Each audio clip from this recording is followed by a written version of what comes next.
నమస్తే welcome to me TV news ముందుగా headlines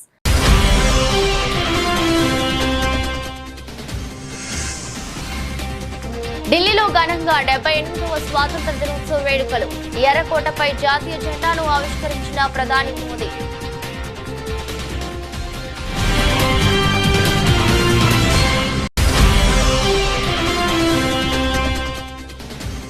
ఎర్రకోటపై జాతినుద్దేశించి ప్రధాని నరేంద్ర మోదీ ప్రసంగం హర్ ఘర్ తిరంగా పేరుతో దేశవ్యాప్తంగా ఘనంగా వేడుకలు జరుగుతున్నాయన్న ప్రధాని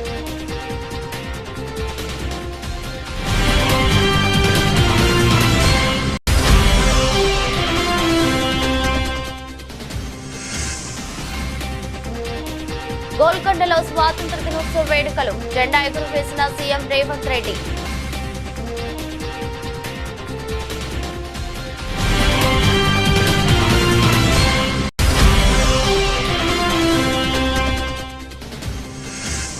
వైఎస్ఆర్సీపీ కేంద్ర కార్యాలయంలో ఘనంగా స్వాతంత్ర దినోత్సవ వేడుకలు జాతీయ జెండాను ఆవిష్కరించిన వైఎస్ జగన్మోహన్ రెడ్డి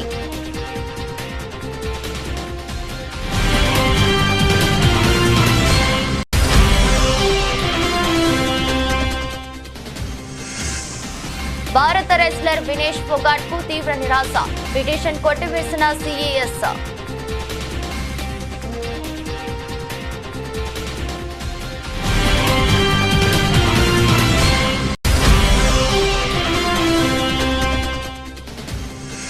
కోలుకున్న స్టాక్ మార్కెట్ సూచీలు అంతర్జాతీయ మార్కెట్ల నుంచి సానుకూల పవనాలు స్వల్ప లాభాలతో సెన్సెక్స్ నిఫ్టీ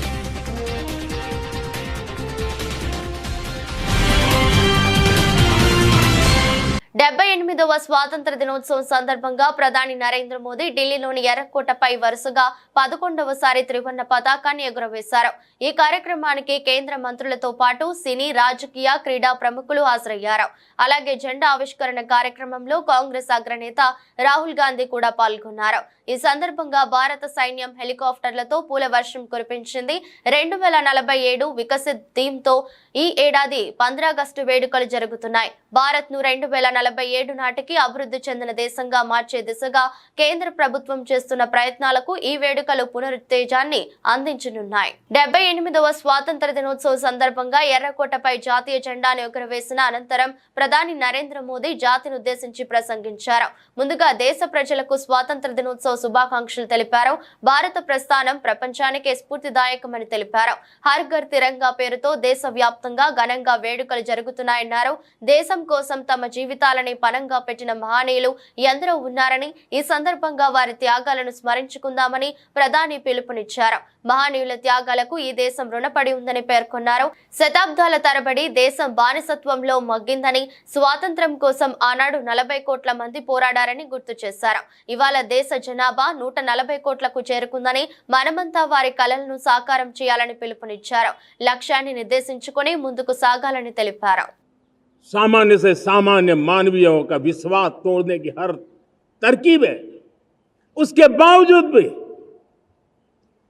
उस समय की जनसंख्या के हिसाब से करीब 40 करोड़ देशवासी आजादी के पूर्व 40 करोड़ देशवासियों ने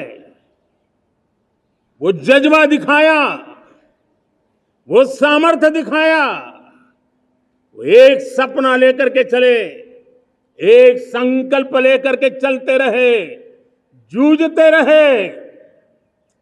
एक ही स्वर था, वंदे मातरम।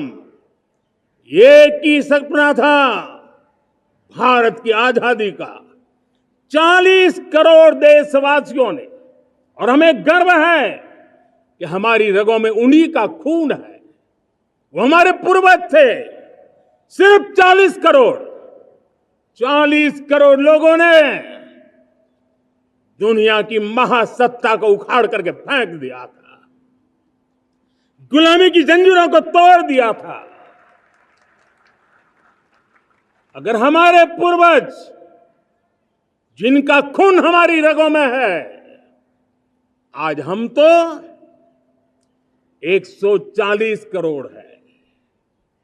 अगर 40 करोड़ गुलामी की बेड़ियों को तोड़ सकते हैं,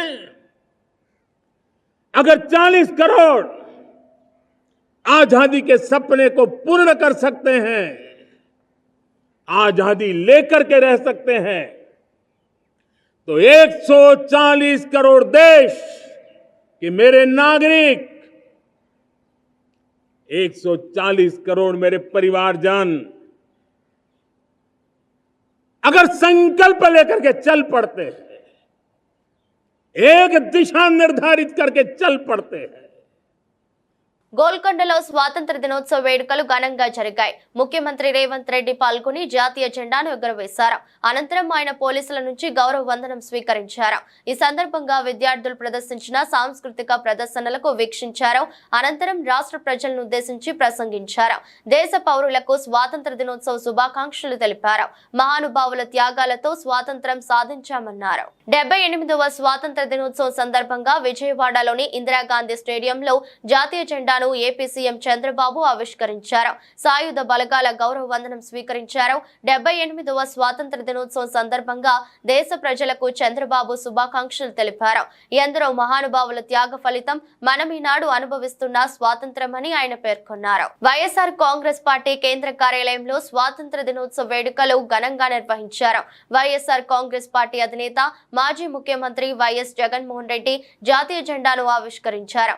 జాతిపిత మహాత్మా గాంధీజీ చిత్రపటానికి వైఎస్ జగన్ పూలమాలలు వేసి నివాళులర్పించారు.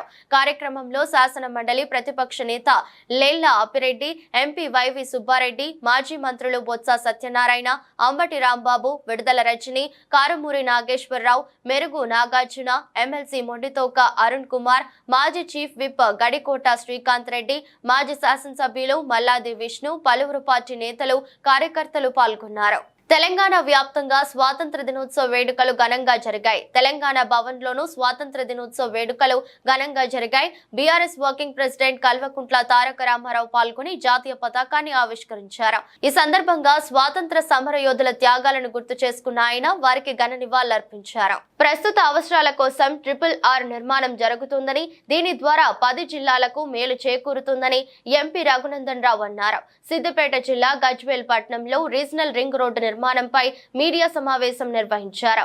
ఈ సందర్భంగా మాట్లాడుతూ త్వరలో RRR నార్థరన్ విభాగం పనులు ప్రారంభమవుతాయని అన్నారు. గత ప్రభుత్వం నుంచి ఇప్పటి వరకు నత్తనడకలో భూసేకరణ పనులు కొనసాగుతున్నాయని తెలిపారు. గజ్వేల్లో ఉన్నటువంటి నేషనల్ హైవేస్ పీడీ కార్యాలయంలో RRR regional ring road northern ఏరియాకి సంబంధించినటువంటి ఒక రివ్యూ సమావేశాన్ని తీసుకోవడం జరిగింది. ఈరోజు సాయంత్రం 5 గంటలకి న్యూఢిల్లీలో నితిన్ గడ్కరీ గారు, తెలంగాణ రాష్ట్ర కేబినెట్ మంత్రి గౌరవనీయులు కిషన్ రెడ్డి గారి నాయకత్వంలో national highways, regional ring road, green field express హైవేలు, తెలంగాణకు రావాల్సినటువంటి జాతీయ రహదారులకు సంబంధించి సాయంత్రం 5 గంటలకి ఇద్దరు కేంద్ర మంత్రులు గౌరవనీయులు నితిన్ గడ్కరీ గారు, కిషన్ రెడ్డి గారు కలిసి ఒక సమీక్ష సమావేశాన్ని నిర్వహిస్తూ ఉన్నారు.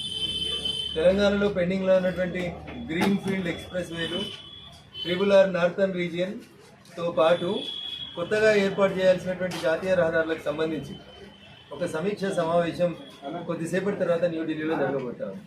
దానికి సంబంధించి అందరు ఎంపీలను కూడా మామా నియోజకవర్గాల పరిధిలో ఉన్నటువంటి జాతీయ రహదారులు, వాటితో పాటు ఈ గ్రీన్ ఎక్స్ప్రెస్ వేలు, కొత్తగా ప్రతిపాదించబోతున్నటువంటి నేషనల్ హైవేస్కి సంబంధించి పూర్తి సమాచారాన్ని పంపించి ఈరోజు కిషన్ రెడ్డి గారి ద్వారా ఈ తెలంగాణ రాష్ట్రానికి రావాల్సినటువంటి జాతీయ రహదారుల మీద ఒక సమీక్ష సమావేశాన్ని ఈరోజు నిర్వహించబోతాను.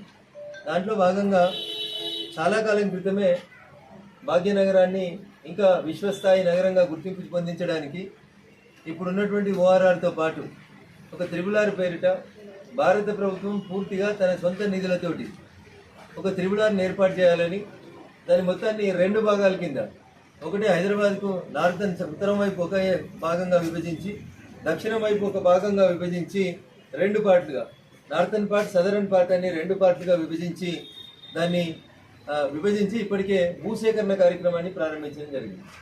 సో చాలామంది మిత్రులలో, చాలా గ్రామాలలో ఒక రకమైనటువంటి అపోహ ఏముందంటే పేదోళ్ళ భూములు లాక్కుంటున్నారు, పెద్దోళ్ళ భూములకి వెళ్ళి రింగ్ రోడ్ని పక్కకు అలైన్మెంట్ మారుస్తూ ఉన్నారు. మీకోసం పోలీస్ అనే నినాదంతో మహబూబాబాద్ జిల్లా పోలీసులు చేపట్టిన కార్యక్రమాలు అభినందనీయమని మంత్రి సీతక్క అన్నారు. కొత్తగూడ మండల కేంద్రంలోని ఏకలవ్య పాఠశాల ఆవరణలో గత 4 రోజులుగా పోలీసులు నిర్వహిస్తున్న క్రీడల ముగింపు సమావేశానికి పంచాయతీరాజ్ శిశు సంక్షేమ శాఖ మంత్రి సీతక్క ముఖ్య అతిథిగా హాజరయ్యారు. సీతక్కకు పోలీసులు, విద్యార్థులు, యువత ఆదివాసీ నృత్యాలతో ఘన స్వాగతం పలికారు. ఈ సందర్భంగా మాట్లాడుతూ పోలీస్ అనే నినాదంతో యువతకు క్రీడా పోటీలతో పాటు చిత్రలేఖనం పోటీలు నిర్వహించారని తెలిపారు. అనంతరం బహుమతులు అందజేశారు.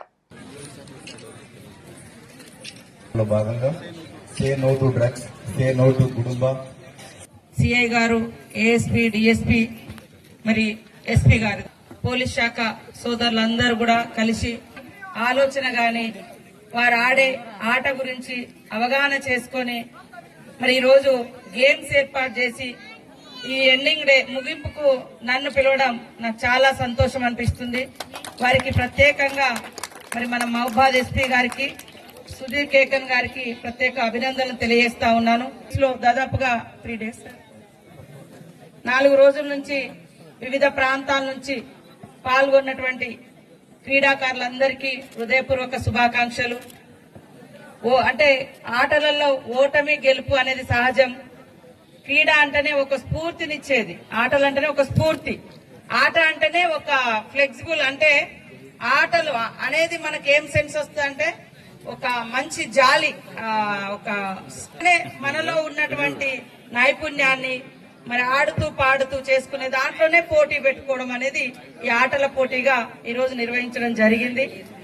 మరి ఇంత పెద్ద ఎత్తున క్రీడాకారులను ఇక్కడ సమీకరించడంతో పాటు ముఖ్యంగా మరి డ్రగ్స్ వద్దు, గుడంబ వద్దు, అదేవిధంగా గంజాయి వద్దు, మీ తల్లిదండ్రులు మీ మీద పెట్టుకున్నటువంటి ఆశల్ని నెరవేర్చాలంటే కష్టపడి చదవాలి అనేటువంటి ఒక దృక్పథాన్ని, కాన్సెప్ట్ ఇవ్వడం కోసం మరి వారు ప్రత్యేక చొరవ తీసుకొని కళా బృందాలు కావచ్చు, వాల్ రైటింగ్స్ కావచ్చు, అదేవిధంగా మరి ఇక్కడ మన పోస్టర్స్ కావచ్చు, ఇవన్నీ కూడా చేయడం దేనికంటే ఈ సమాజంలో రోజు రోజుకు పెరుగుతున్నటువంటి మరి డ్రగ్స్, మత్తు, మరి తల్లిదండ్రులకు భారమైపోయేటువంటి జీవితాలు వద్దు, మీలో ఉన్నటువంటి ఇలాంటి నైపుణ్యం ఉంది, ఇలాంటి క్రీడలు మీలో ఉన్నాయి, దాన్ని మీరు చూపించుకోండి, ఇక్కడ మనం ఒక అవకాశం ఇద్దామని వారు ఈరోజు ఈ రకంగా కండక్ట్ చేసి కాంగ్రెస్ పార్టీ తమకు నచ్చింది, పాఠ్య పుస్తకాలలో ప్రచురణ చేసి అదే చరిత్రని ప్రచారం చేశారని బీజేపీ రాష్ట్ర అధికార ప్రతినిధి రాణి రుద్రమ్మ అన్నారు. నెహ్రూకి ప్రధాని పదవి మీద ఉన్న వ్యామోహం వల్లే అఖండ భారతదేశాన్ని 2 ముక్కలుగా విభజించారని ఆమె విమర్శించారు. సిద్దిపేట జిల్లా కేంద్రంలోని శివానుభవ మండపంలో దేశ విభజన మాయని గాయాలపై సెమినార్ లో బీజేపీ రాష్ట్ర అధికార ప్రతినిధి రాణి రుద్రమ్మ పాల్గొన్నారు. హిందువులకు అన్యాయం జరిగితే నాటి నుంచి నేటి వరకు కాంగ్రెస్ పార్టీ, కమ్యూనిస్టు పార్టీలు ఎందుకు మాట్లాడలేదని ప్రశ్నించారు. చిన్నప్పుడైతే ఆగస్టు 15 వస్తుంది, జనవరి 26 వస్తుంది అనగానే ఎక్కడ లేని ఉత్సాహం అంతా వచ్చేది. ఇవాళ స్కూల్ పిల్లలకు అవేం లేవు. ఎందుకు లేవు అంటే ఆగస్టు 15 అయినా జనవరి 26 అయినా హాలిడే కింద అయిపోయింది. హైదరాబాద్ లో పిల్లలకైతే స్కూల్ కు హాలిడే. మరి ఇంకా సిద్దిపేట లాంటి పట్టణంలో ఉన్నటువంటి పిల్లలకు మనం చదువుకున్నప్పటికి ఉన్నటువంటి ఆ అనుభూతి ఉన్నదా లేదా అనేటువంటిది మీ అందరికీ ఎక్కువ తెలియాలి. అసలు ఎవరెవరు అసూలు బాసిండ్రు, ఎవరెవరు పోరాటం చేసిండ్రు, భారతదేశానికి స్వాతంత్రం ఎందుకని అడిగి పోరాటం చేసినాము, ఎవరి వల్ల స్వాతంత్రం వచ్చింది, ఆ వీరులు ఎవరు, అప్పటి నుంచి ఇప్పటి వరకు ఉన్నటువంటి పరిస్థితి ఏమిటి అని ఈ అంశాలన్నిటిపైన ఉపన్యాసాలు, చర్చలు, పోటీలు ఉండే కాబట్టి ఆ రోజు అవన్నీ కూడా మనకు తెలిసింది. కాంగ్రెస్ పార్టీ భారతదేశానికి స్వతంత్రం వచ్చిన తర్వాత మొట్టమొదటిసారిగా అధికారంలో వచ్చినటువంటి పార్టీ కాబట్టి, ఆ తర్వాత 60 సంవత్సరాలు భారతదేశాన్ని పరిపాలించినటువంటి పార్టీ కాబట్టి, వాళ్ళు ఏది కరెక్ట్ అనుకుంటే, ఏది ప్రజలకు చెప్పాలనుకుంటే అదే చరిత్రగా రాసి దాన్నే పాఠ్య పుస్తకాల్లో పెట్టిండ్రు. అది మాత్రమే మనం నేర్చుకున్నాం. అది నానానికి ఒకవైపు. అసలు ఈ భారతదేశం అఖండ భారతదేశంగా ఎట్లా ఉన్నది, ఈ భారతదేశం హైందవ దేశంగా ఎట్లా ఉంది, ఈ భారతదేశం ఇవాళ సెక్యులర్ అనేటువంటి పేరు కింద ఈ భారతదేశాన్ని, దీనికి ఉన్నటువంటి రూపాన్ని, రంగుని కాంగ్రెస్ పార్టీ ఎట్లా మార్చింది, అనేటువంటిది చెప్పే ప్రయత్నమే ఇవాళ భారతదేశం అధికారంలోకి వచ్చిన తర్వాత చేస్తున్నటువంటి ప్రయత్నం. ఆ ప్రయత్నంలో భాగంగానే దేశానికి స్వతంత్రం వచ్చినటువంటి సమయంలో అసువులు బాసినటువంటి అమరులందరినీ కూడా ఒకసారి స్మరించుకోవాల్సినటువంటి అవసరం ఉన్నది. నిర్మల్ జిల్లా బాసర ప్రసిద్ధ పుణ్యక్షేత్రమైన జ్ఞాన సరస్వతి అమ్మవారి అనుబంధ దత్తాత్రేయుని ఆలయంలో గుర్తు తెలియని వ్యక్తులు హుండీని పగలగొట్టారు. అంతటితో ఆగకుండా ఆలయానికి సమీపంలో ఉన్న లడ్డు ప్రసాదం కౌంటర్ రూమ్ తలుపులు పగలగొట్టి లోపలికి ప్రవేశించారు. అలాగే ఎవరు గుర్తుపట్టకుండా సీసీ ఫుటేజ్ ను దుండగులు పగలగొట్టారు. నిరంతరం సెక్యూరిటీ సిబ్బంది ఆలయం లోపల బయట విధులు నిర్వహిస్తున్నప్పటికీ అర్ధరాత్రి సమయంలో దొంగలు విడ్డూరం అని స్థానికులు మండిపడుతున్నారు. ఆలయ అధికారుల సమాచారం మేరకు పోలీసులు రంగంలోకి దిగి డాగ్ స్క్వాడ్ తో తనిఖీలు చేపట్టారు.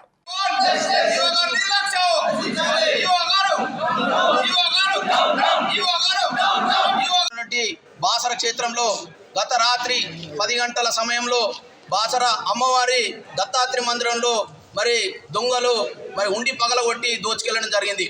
ఇక్కడ చూస్తే పూర్తిగా భద్రత వైఫల్యం చూపిస్తున్నది. ఇక్కడ 28 మంది హోంగార్డులు ఉండి మరి నైట్ పూట డ్యూటీ చేయకుండా దొంగతనం చేసిన వ్యక్తి వాళ్ళ కళ్ళ ఎదుటనే దోచుకొని పోతా ఉంటే ఇక్కడ ఎంత నిర్లక్ష్యం కనబడుతుందో ఈ పాటికి అర్థమవుతుంది. ఈరోజు మా బాసర మండల వాసులం వీడీసీ కమిటీ అందరం కలిసి గ్రామస్తులందరం కలిసి ఈఓ గారికి అదేవిధంగా ఇక్కడ ఎస్ఐ గారికి కూడా మెమోరాండం ఇవ్వడం జరిగింది. అయ్యా మీకు ఒకటే తెలియజేస్తా ఉన్నాం, మీరు ఈరోజు ఇంత పెద్ద టెంపుల్కు రెగ్యులర్ ఈఓ లేడు, మేము ఒకటే బాసర గ్రామస్తులందరం కోరుతా ఉన్నాం, జేసీ టెంపుల్ లాగా కలెక్టర్ స్థాయిలో హోదాలో కూడా మరి ఈఓ నియమించాలి. ఇక్కడ భద్రత వైఫల్యం అదేవిధంగా రిటైర్డ్ మిలిటరీతో సహా ఇక్కడ మరి నియమించాలి. లేదు అంటే ఈరోజు చిన్న దొంగతనమే జరిగింది, లేదంటే రేపు అమ్మవారిని కూడా మరి ధ్వంసం చేసి మొత్తం ఆలయాన్ని ధ్వంసం చేసే రకం ఉన్నాయి. కాబట్టి ఇక్కడ తక్షణమే హోంగార్డ్ వ్యవస్థను తీసివేసి మేము ఒకటే గ్రామస్తులను కోరుతా ఉన్నాం, పై అధికారులకు జిల్లా ఎస్పీ గారి కలెక్టర్ కూడా మేము ఒకటే చెప్తా ఉన్నాం. ఈరోజు మా బాసర గ్రామంలోని చాలా మంది యువకులు ఉన్నారు, మరి ఒక్కొక్కరికి హోంగార్డ్కి 28,000 శాలరీ ఇస్తున్నారు. మా గ్రామస్తుడికి మరొక యువకుడికి 9,000 ఇస్తే 8 గంటలు కూడా పనిచేసే రకం ఉన్నారు. కాబట్టి ఈ భద్రత వైఫల్యం తక్షణమే ఎండగడతా ఉన్నాం. లేని పక్షంలో మా బాసర గ్రామస్తులందరంపై ఇలాంటి దుండగులు ఇంకోసారి జరిగితే మేము మొత్తం కలిసి కలెక్టర్ ఆఫీస్ ముందు ఎస్పీ ఆఫీస్ ముందు మరి బైఠాయించి నిరసన వ్యక్తం చేస్తామని చెప్పి నేను బాసర గ్రామస్తుడిగా మా గ్రామస్తులందరం ఈరోజు కోరుచా ఉన్నాం. ఆలయంలో ఈరోజు దోపిడీ జరిగింది. హుండీలోనే పగలగొట్టి దొంగతనం చేయడం జరిగింది. ఇక్కడ సెక్యూరిటీ ఉన్నా కూడా సీసీ కెమెరాలు ఉన్నా కూడా అక్కడ దొంగతనం జరిగిందంటే ఇక్కడ వ్యవస్థ పైన ప్రజలకు ఏ విధమైన నమ్మకం కలుగుతున్నది అన్నది తెలుసుకోవాల్సిన అవసరం ఉన్నది. పక్కనే పోలీస్ స్టేషన్ ఉన్నా కూడా ఇక్కడ సిగ్గుచేటుగా ఉన్నది. బాసర భక్తులందరికీ కూడా అవమానం కలిగినట్లు ఇక్కడ జరిగిన సంఘటన చూస్తే అర్థమవుతుంది.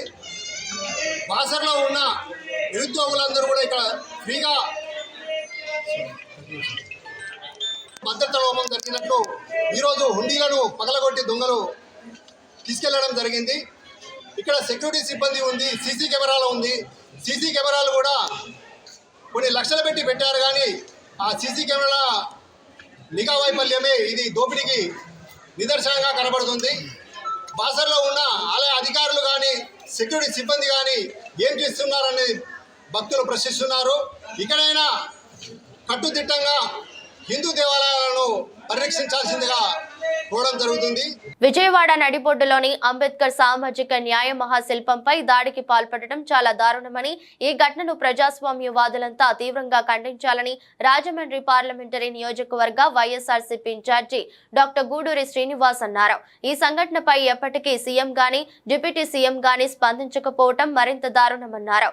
విజయవాడలో అంబేద్కర్ మహానీయుని విగ్రహ దాడికి పాల్పడిన ఘటనపై వైఎస్ఆర్సీపీ శనివారం సాయంత్రం రాజమహేంద్రవరంలోని క్వారీ జంక్షన్ లో కొవ్వొత్తులతో నిరసన ర్యాలీ నిర్వహించింది. ఈ సందర్భంగా డాక్టర్ గూడూరి శ్రీనివాస్ మాట్లాడుతూ రాష్ట్రంలో ఎన్డీఏ ప్రభుత్వం సాగిస్తున్న అరాచకాల నుంచి ప్రజల దృష్టి మళ్లించడానికి భారత రాజ్యాంగ నిర్మాత డాక్టర్ బిఆర్ అంబేద్కర్ విగ్రహంపై టీడీపీ మూకలు దాడి చేశారని ఆరోపించారు. ఏలూరు జిల్లా నూజివీడులోని సబ్ కలెక్టర్ కార్యాలయం, నూజివీడు పట్టణ పోలీస్ స్టేషన్లలో మరియు అధికారిక కార్యాలయాల్లో 78వ స్వాతంత్ర వేడుకలు ఘనంగా జరిగాయి. నూజివీడు సబ్ కలెక్టర్ కార్యాలయంలో ఆర్డీఓ భవానీ శంకరి జాతీయ పతాకాన్ని ఆవిష్కరించి పతాకానికి గౌరవ వందనం చేశారు. నూజివీడు పట్టణం పోలీస్ స్టేషన్లో సిఐ మూర్తి పతాకాన్ని ఆవిష్కరించి గౌరవ వందనం చేశారు. నూజివీడు రూరల్ సిఐ కొప్పిశెట్టి రామకృష్ణ జాతీయ పతాకాన్ని ఆవిష్కరించారు. ఎంతో మంది స్వాతంత్ర సమరయోధుల త్యాగ ఫలితంగా భారతదేశానికి స్వాతంత్రం సిద్ధించిందని, స్వాతంత్రం ద్వారా ప్రజలకు సమానంగా అన్ని లభించాయని అధికారులు తెలిపారు. అనకాపల్లిలో 78వ స్వాతంత్ర దినోత్సవ వేడుకలు ఘనంగా నిర్వహించారు. జిల్లా కేంద్రమైన అనకాపల్లి పట్టణంలోని ఎన్టీఆర్ స్టేడియంలో ఏర్పాటు చేసిన స్వాతంత్ర దినోత్సవ వేడుకల్లో రాష్ట్ర హోంమంత్రి వంగలపూడి అనిత ముఖ్య అతిథిగా పాల్గొని జాతీయ పతాకాన్ని ఆవిష్కరించి పోలీసుల గౌరవ వందనం స్వీకరించారు. ఈ సందర్భంగా హోంమంత్రి అనిత మాట్లాడుతూ జిల్లా కేంద్రంలో స్వాతంత్ర దినోత్సవ వేడుకలలో పాల్గొనడం సంతోషంగా ఉందని, అలాగే స్వాతంత్ర్యం కోసం జరిగిన పోరాటంలో అనకాపల్లి జిల్లా నుండి కూడా స్వాతంత్ర సమరయోధులు పాల్గొన్నారని అన్నారు. ఈ వేడుకలలో జిల్లా కలెక్టర్ విజయకృష్ణన్, జిల్లా SP Deepika Patil, MP CM Ramesh, MLA Konathala Ramakrishna, అధికారులు, విద్యార్థులు, స్థానిక ప్రజలు పాల్గొన్నారు. 78వ స్వాతంత్ర దినోత్సవ వేడుకలను పురస్కరించుకొని గురువారం ఉదయం రాజమహేంద్రవరం జిల్లా కోర్టు ఆవరణంలో జిల్లా ప్రధాన న్యాయమూర్తి గంధం సునీత జాతీయ జెండాను ఎగురవేసి గౌరవ వందనం చేశారు. ఈ సందర్భంగా ప్రధాన న్యాయమూర్తి గంధం సునీత మాట్లాడుతూ ఎందరో స్వాతంత్ర సమరయోధుల త్యాగాల ఫలితమే నేడు మనం ఈ స్వాతంత్ర ఫలాలను అనుభవించగలుగుతున్నామని, మనమందరం వారికి రుణపడి ఉంటామని తెలిపారు. ఇదే స్ఫూర్తితో ప్రతి కోర్టులోనూ ఉండే విభాగంలో ప్రతిబింబించే విధంగా పనితీరు ఉండాలని ఆమె గుర్తు చేశారు. స్వాతంత్ర్యం వచ్చి 77 సంవత్సరాలు పూర్తి చేసుకుని 78వ సంవత్సరంలో అడుగుపెట్టాము. ఈ సందర్భంగా మనము ఇంత స్వేచ్ఛగా జీవితాన్ని గడుపుతున్నామంటే అన్ని రకాలుగా ఎంతో మంది అమరవీరులు వాళ్ళ ప్రాణాన్ని త్యాగం చేసి మనకు స్వాతంత్ర్యాన్ని తీసుకురావడం జరిగింది. మనం స్వాతంత్ర దినోత్సవం జరుపుకుంటున్నాము అంటే వచ్చి జెండా ఎగిరేసామా వెళ్ళామా అన్నట్లుగా ఉండకూడదు. నేను ఇక్కడికి వచ్చిన దగ్గర నుంచి కూడా అదే రకమైన వాతావరణాన్ని క్రియేట్ చేసి ఇక్కడ ప్రతి కోర్టులో ఉండే ప్రతి ఇంచ్ కూడా ఆ పేట్రియాటిక్ ఆ ఫీలింగ్ అనేది ఇన్కల్కేట్ అయ్యేలాగా ప్రతిబింబించేలాగా ఇక్కడ డెకరేషన్ అది కూడా చేసి స్టాఫ్ కానివ్వండి, అడ్వకేట్స్ దీనికి చాలా అసిస్ట్ చేసి ప్లస్ కావాల్సిన మెటీరియల్ కూడా తీసుకొచ్చి నైట్ అంతా ఉండి చక్కగా డెకరేట్ చేస్తున్నారు. మనము హిందువులుగా లేదా క్రిస్టియన్స్, ముస్లిమ్స్ మనకు సంబంధించిన పండుగల్ని సెలబ్రేట్ చేసుకుంటాము. అది ఇంట్లో మనందరం చేసుకుంటాం. కానీ ఇదేంటంటే జాతీయ పండుగ.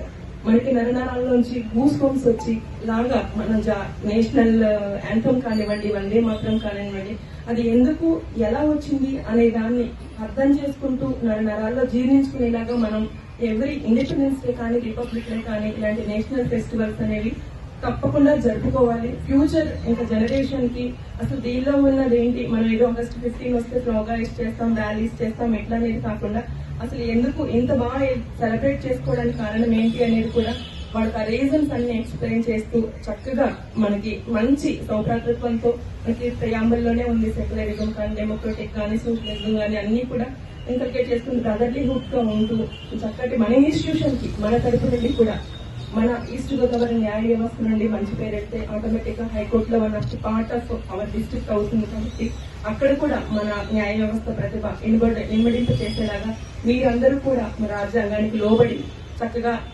వర్క్ చేసి మన ఇన్స్టిట్యూషన్ కి డెడికేటెడ్ గా ఉంటారని చెప్పి మీ అందరికీ కూడా ఇంకొకసారి మనస్ఫూర్తిగా స్వాతంత్ర దినోత్సవ శుభాకాంక్షలు.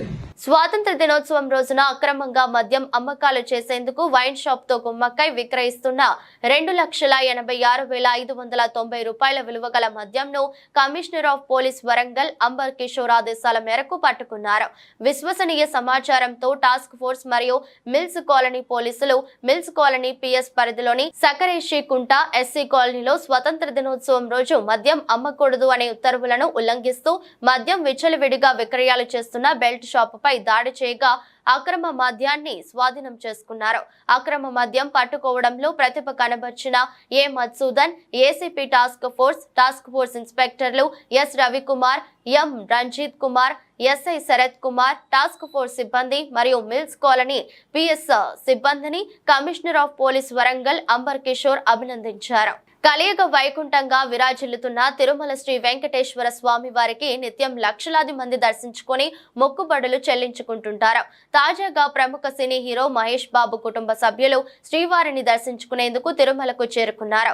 అలిపిరి నడక మార్గంలో మహేష్ బాబు అర్ధాంగి నమ్రత శిరోద్కర్, కుమారుడు గౌతమ్, కుమార్తె సితారా తిరుమలకు చేరుకొని మొక్కుబడులు చెల్లించుకున్నారు. ముందుగా నమ్రత శిరోద్కర్ నడక మార్గంలో మెట్లకు పూజలు చేస్తూ కొబ్బరికాయ కొట్టి కర్పూరం వెలిగించి నడక మార్గంలో స్వామివారి దర్శనానికి బయలుదేరారు. మహేష్ బాబు కుటుంబ సభ్యుల వెంట అభిమానులు కూడా నడిచారు. వీరు నడక మార్గంలో భక్తులను పలకరిస్తూ కొండపైకి చేరుకున్నారు. ఇందుకు సంబంధించిన ఫోటోలు, వీడియోలు సోషల్ మీడియాలో వైరల్ అయ్యాయి. బుధవారం రాత్రి తిరుమలలోని సుధాకృష్ణ నిలయం అతిథి గృహంలో బస చేసిన మహేష్ బాబు కుటుంబ సభ్యులు ఈ రోజు ఉదయం శ్రీవారిని దర్శించుకున్నారు. కోల్కతాలోని ఆర్జీకర్ మెడికల్ కాలేజీ ఆసుపత్రి వద్ద ఉద్రిక్తత పరిస్థితులు నెలకొన్నాయి. 31 ఏళ్ల ట్రైనీ వైద్యురాలిపై జరిగిన లైంగిక దాడి హత్యకు సాక్షిగా నిలిచిన ఈ ఆసుపత్రికి రీక్లైమ్ ది నైట్ పేరుతో ఆందోళనకారులు పెద్ద ఎత్తున చేరుకున్నారు. వారిని అడ్డుకునేందుకు పోలీసులు టియర్ గ్యాస్ ప్రయోగించాల్సి వచ్చింది. లాఠీలకు పని చెప్పారు. ఈ ఘటనలో పలువురు గాయపడ్డారు. రీక్లైమ్ ది నైట్ పేరుతో పశ్చిమ బెంగాల్ సహా దేశవ్యాప్తంగా ప్రచారం ప్రారంభమైంది. సోషల్ మీడియా ద్వారా దీనికి విపరీతమైన ప్రచారం లభించింది. గత రాత్రి 11:55 సమయంలో వేలాది మంది మహిళలు ప్లకార్డులు చేతపట్టుకుని విధుల్లోకి వచ్చారు. బాధితురాలికి న్యాయం చేయాలంటూ పెద్ద ఎత్తున నినాదాలు చేశారు. ఆందోళన తొలుత శాంతియుతంగా సాగింది. అయితే ఆసుపత్రికి చేరుకున్నాక ఉద్రిక్తంగా మారింది. ఆందోళనకారులు ఆసుపత్రిలోకి చొచ్చుకెళ్లే ప్రయత్నం చేశారు. ఈ క్రమంలో ఆసుపత్రిని ధ్వంసం చేశారు. అద్దాలు పగలగొట్టారు. కుర్చీలు, ఇతర ఫర్నిచర్ ను విరక్కొట్టారు. ఆసుపత్రి బయట ఏర్పాటు చేసిన బారికేడ్లను ధ్వంసం చేస్తున్న వీడియోలు సోషల్ మీడియాలో వైరల్ అయ్యాయి. ఎమర్జెన్సీ వార్డును ఆందోళనకారులు ధ్వంసం చేశారు. బయట పార్క్ చేసిన పోలీస్ వాహనాలపైన ప్రతాపం చూపారు. దీంతో వారిని చెదరగొట్టేందుకు పోలీసులు లాఠీచార్జ్ చేశారు. బాష్పా వాయువు ప్రయోగించారు. పారిస్ ఒలింపిక్స్ మహిళల రెజ్లింగ్ 50 కిలోల కేటగిరీలో అనర్హత వేటుకు గురైన భారత రెజ్లర్ వినేష్ ఫోగాట్ కు సిఏఎస్ లో తీవ్ర నిరాశ ఎదురైంది. వినేష్ ఫోగాట్ దాఖలు చేసిన పిటిషన్ ను సిఏఎస్ కొట్టివేసింది. వినేష్ ఫోగాట్ పారిస్ ఒలింపిక్స్ లో రెజ్లింగ్ 50 కిలోల కేటగిరీలో ఫైనల్ చేరింది. అయితే నిర్దేశిత బరువు కంటే 100 గ్రాములు ఎక్కువ బరువు ఉందన్న కారణంతో ఆమెను ఫైనల్ కు అనర్హురాలిగా ప్రకటించారు. దాంతో వినేష్ కు పతకం చేజారింది. దీనిపై ఆమె సిఏఎస్ ను ఆశ్రయించింది. వినేష్ తరపున హరీష్ సాల్వే, విదుష్పత్ సింగానియా వాదనలు వినిపించారు. నిన్న ఈ కేసును ఆగస్టు 16కి వాయిదా వేసినట్టు వార్తలు వచ్చాయి. అయితే సిఏఎస్ కాస్త ముందుగానే తీర్పు వెలువరించింది. ఈ కేసులో వినేష్ ఫోగాట్ కు అనుకూలంగా తీర్పు వచ్చి ఉంటే ఆమెకు రజత పథకం దక్కేది. కానీ సిఏఎస్ ఆమె పిటిషన్ ను కొట్టివేయడంతో ఉత్త చేతులతో పారిస్ ఒలింపిక్స్ నుంచి నిష్క్రమించినట్టయింది. నిన్న భారీ నష్టాలతో ముగిసిన భారత స్టాక్ మార్కెట్ సూచీలు నేడు అంతర్జాతీయ విపణి నుంచి వీచిన సానుకూల పవనాలతో కోలుకున్నాయి. సెన్సెక్స్, నిఫ్టీ స్వల్ప లాభాలతో ముగిశాయి. సెన్సెక్స్ 140.85 పాయింట్ల లాభంతో 79,105.88 వద్ద ముగియగా నిఫ్టీ 4.75 పాయింట్ల స్వల్ప లాభంతో 24,143.75 వద్ద స్థిరపడింది. నేటి ట్రేడింగ్ లో మిడ్ క్యాప్, స్మాల్ క్యాప్ షేర్లలో అమ్మకాల ట్రేడింగ్ కనిపించింది. నిఫ్టీలో ఐటీ, సేవల రంగం, నిత్యావసరాల రంగాల షేర్లు లాభపడ్డాయి. పబ్లిక్ సెక్టర్ బ్యాంకులు, pharma, FMCG, metal, real estate షేర్లకు నేడు ప్రతికూల పరిస్థితులు ఎదురయ్యాయి. సెన్సెక్స్ లో TCS, HCL tech Mahindra, Infosys, Mahindra and Mahindra, Wipro, Bharti Airtel షేర్లు లాభాలు అందుకున్నాయి. UltraTech cement, JSW steel, Tata steel, power grid, IndusInd bank, Bajaj Finserv, Axis bank, ICICI bank షేర్లు నష్టపోయాయి. వార్తలు ముగించే ముందు మరోసారి హెడ్లైన్స్.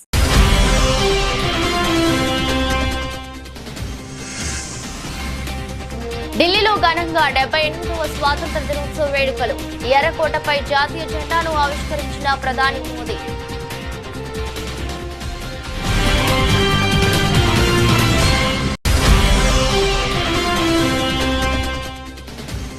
ఎర్రకోటపై జాతినుద్దేశించి ప్రధాని నరేంద్ర మోదీ ప్రసంగం. హర్ ఘర్ తిరంగా పేరుతో దేశవ్యాప్తంగా ఘనంగా వేడుకలు జరుగుతున్నాయన్న ప్రధాని.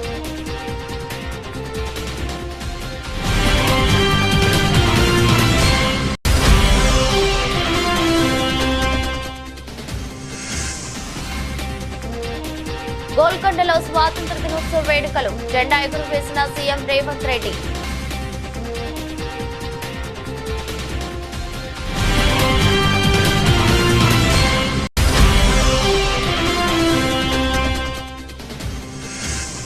వైఎస్ఆర్సీపీ కేంద్ర కార్యాలయంలో ఘనంగా స్వాతంత్ర దినోత్సవ వేడుకలు. జాతీయ జెండాను ఆవిష్కరించిన వైఎస్ జగన్మోహన్ రెడ్డి.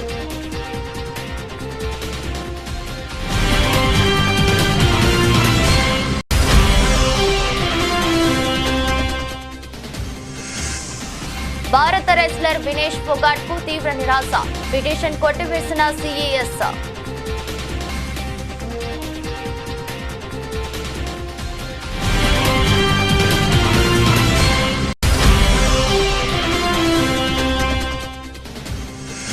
కోలుకున్న స్టాక్ మార్కెట్ సూచీలు. అంతర్జాతీయ మార్కెట్ల నుంచి సానుకూల పవనాలు. స్వల్ప లాభాలతో సెన్సెక్స్ నిఫ్టీ.